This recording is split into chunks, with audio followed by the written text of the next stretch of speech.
What's up, you guys? Today, for the warm-up, we're gonna have 3 different movements. We're gonna do step-ups to start. So use a chair, table, stack of boxes, whatever you got. Step up onto it, step down, and then switch sides, step up, step down. Pretty straightforward. Elbow plank rotations are next. We're gonna do these on each side. We're gonna get into an elbow plank on one side, and then we reach our opposite hand from above us to back behind us. So it looks like this. Go down to a plank, side plank on my elbow. I lift my hips up. My left hand goes all the way up and then comes underneath to touch back behind me. That's 1, 2, so on and so forth. We're just doing 30 seconds. So you just go for 30 seconds there. The other side is just doing the other side. And then we're doing skaters as well. So I stand up, wide stance. I kick one leg back behind the leg that I'm standing on. Note that the standing leg is bent every time that I kick back and forth as I go. The workout today, we're going for 18 minutes. We're gonna start with some dumbbell power clean and jerks.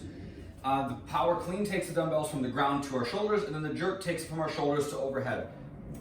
Remember that the principle, the kind of high level principle in this, is that we're trying to use our legs to move the weight. Okay, if you can kind of keep that in mind at a high level, that's gonna help us do the most in terms of getting the weights from point A to point B. So I grab 1 dumbbell per hand, I pack my shoulders back, I squeeze my belly, and then I bend my knees. And now from here, I'm just leaning my shoulders forward as I send my hips back until the front of the dumbbells touch the ground, and then I open my hips and bring the dumbbells all the way up to my shoulders. That's the clean. And then the jerk is a dip, drive, and then catch with them overhead. So you can do a push press, or you can do a push jerk, whatever works best. So just get the dumbbells from the ground to our shoulders for the clean, and then from our shoulders to overhead for the jerk. Flat back is a priority on those dynamic movements where we're working on hinging a lot, so pay some attention to your core. There's not a ton of reps in this thing of the clean and jerks, but pay some extra attention to keeping your abs braced so that everything's nice and locked up as you work. Once we get through with those, we're doing some chair dips. Okay, so I got enough room for my hips to get between the chairs. It's important, it's just kind of a prerequisite when we work on dips on chairs. They're not my favorite kind of dip. I prefer them on rings or some parallel bars or something like that. In order to make sure that you guys have adequate range to work through them, you should be able to do a reverse tabletop, as we call them, hips up, without any pain. Okay, if you can do that, you're in a pretty good place to at least start messing around with these things. So I'm gonna go 1 hand per chair. I'm gonna put my legs out in front of me with my feet just underneath my knees, and I'm gonna start with some pretty heavily assisted ones. So I'm just gonna rock a little bit forward and lower down so that my forearms are pretty much vertical at the bottom, and then my feet can assist me as I push back up. So pretty easy on the way down, pretty easy on the way back up. Then as I want more resistance, I can put my legs straight out in front of me, lower down, and push back up there. But at no point should your shoulders be up in your ears.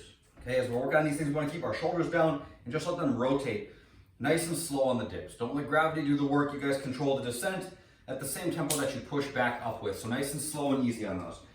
After that, we're going to hold the dumbbell in the goblet position and do step-ups. Okay, just like so. And then last but not least, we're going to be working on jackknives. So I lay on my back. I'm going to go opposite hand to foot. So I'm going to go right hand to left foot. I'm going to try to keep my leg locked as I come up. All the way up, touch my foot, and then I switch sides. Okay? So my back is coming all the way up off the ground. Sometimes I see people do this. Okay? I'm trying to bring my back all the way up off the ground. So I'm basically just on my butt at the top of each rep. And each time your hand touches your foot, that's 1 rep. The bodyweight version of this thing is going to be pretty similar to what we're doing. It's just going to change up the rep scheme just a teeny bit, and a couple of the movements are going to change. We got chair dips. Okay, we already talked about those. Oh, if you want more, if you want a harder chair dip, you can elevate your feet a little bit. That will certainly make them more challenging. And then just traditional step up, so no weight, just like we did in the warm up. And then mountain climbers. So we're going to go to a plank. Left knee to left elbow, right knee to right elbow. Make sure you're getting that contact as much as you can. Don't feel like you need to rush through them to do them well. More steady pace helps you pay attention to your technique, make sure that you're working through the range you want, make sure there's no pain going on, nice and steady on those, and then jackknives to finish. All right, that's the workout. So after we get done with that, we're gonna lay on our side and we're gonna do some rotator cuff strengthening. So we're gonna lay, and this will look a little similar to the side plank rotations that we did to start, but we're gonna have, I don't even have a weight with me. Just picture that I'm holding onto a soup can or something like that. I'm gonna lay on my side. Okay, if you guys are feeling fancy, you can put 1 hand underneath your head. It looks really nice. Easy way to impress people. I'm gonna put my hand So my hand's in front of me and my elbow's gonna be tucked into just above the top of my pelvis basically. So just kind of alongside my body. I'd be holding onto a soup can, a little plate, something like that. Shouldn't be very heavy. I'm just gonna keep my shoulder packed as I lift all the way up and then all the way back down. So nice and slow and easy on these. There's no need to rush them. This is a good strengthener for the muscles in the back of our shoulders, so the rotator cuff, that tend to get overlooked by a lot of the big lifts that we do. So clean and jerks, snatches, they really do a good job of developing some of the bigger muscles, but sometimes in that process we can miss some of the smaller ones. So these little kind of accessory work type things are good ways to just make sure that we're filling in all the blanks as we get ourselves stronger. So not super exciting, but a really good one to make sure that there's no weak links in the chain. So do it up. We're gonna do 3 rounds of 12 to 15 of those. Watch out for like just kind of ripping through them. Should be a slow motion, which is why you want to go nice and light on them, okay? The mobility day, we're going to do a front split for 2 minutes per side and a wide-legged seated forward fold for 2 minutes. So the front split, I'll show you my version of this thing. It's going to look a little different from person to person. We're going to start in a lunge, all right? So I begin here. I'm just getting a little stretch through the front of my right hip. As I want to get further into a split, all I'm going to do is just walk my back knee back further and further and further, okay?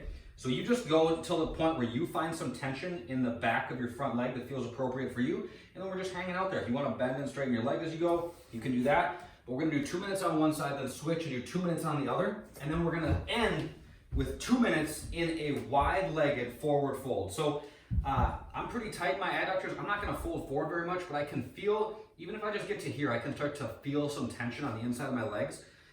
So focus today on feeling the tension on your legs, much more than just kind of like rounding your back and getting further forward. So I'm going to sit upright and then just kind of lean from the hip as much as I can. I know that I'm doing what I'm looking for because I can feel tension on the inside of my legs. So you guys just feel for that. Try to get the best stretch that you can kind of on the back and the insides of your legs. If you can feel the stretch, then you're getting a good stretch. That's that for today, you guys. I will see you next time. Have a great one. I'll talk to you soon. Bye.